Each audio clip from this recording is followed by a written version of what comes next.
नवसारी के निवासी कौशिक पटेल को पेट में दर्द की शिकायत के चलते नवसारी आईएनएस अस्पताल में भर्ती किया गया था, जहां सूरत की शेल्बी अस्पताल के डॉक्टर जेनी गांधी ने आईएनएस अस्पताल में उनके पैर में इंजेक्शन लगाया। इंजेक्शन के बाद कौशिक पटेल की तबीयत बिगड़ गई, पेट में संक्रमण बढ़ गया और दाहिने पैर की हलचल बंद हो गई।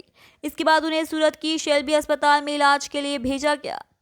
14 दिनों के इलाज के दौरान उनके पैर की 4 सर्जरी शेल्बी अस्पताल में की गई, जिसका 20 लाख रुपए का बिल अस्पताल में लिया गया। इसके बाद फिर कौशिक पटेल को नवसारी अस्पताल में ले जाया गया, जहां उनका पैर काटना पड़ा।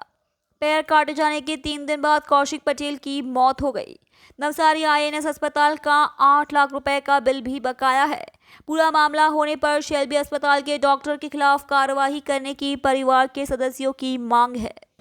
નવસારી ખાતે આઈએનએસ હોસ્પિટલમાં મારા ભાઈને પેટના દુખાવા સાથે અમે દાખલ થયા। ત્યાં જે નવસારી સેલ્બી હોસ્પિટલ ખાતે ડૉક્ટર જેની ગાંધી જે સેલ્બી હોસ્પિટલમાં છે અને ત્યાં આવે છે વિઝિટ કરવા, એમણે મારા ભાઈને ઇન્જેક્શન આપ્યું હતું, જેના કારણે મારા ભાઈને પેટની તકલીફ અને પગની તકલીફ વધી ગઈ હતી અને પગ બંધ થઈ ગયો હતો। એની વધુ સારવાર માટે એમણે અમને નવસારીથી અહીંયા સુરત સેલ્બી હોસ્પિટલમાં દાખલ કરાવેલા અને મારા ભાઈના એ દરમિયાન એ લોકો એક અઠવાડિયાની અંદર 7 થી 8 ઓપરેશનો મારા ભાઈના પગ અને પેટમાં કર્યા હતા અને એની ગંભીર બેદરકારીથી મારો ભાઈનો પગ ગુમાવ્યો છે। એણે પગ કાપવાની વારી આવી છે અને અત્રે આ બધી સારવાર દરમિયાન મારા ભાઈને 14 ડિસેમ્બરના રોજ એનું મૃત્યુ થયું છે।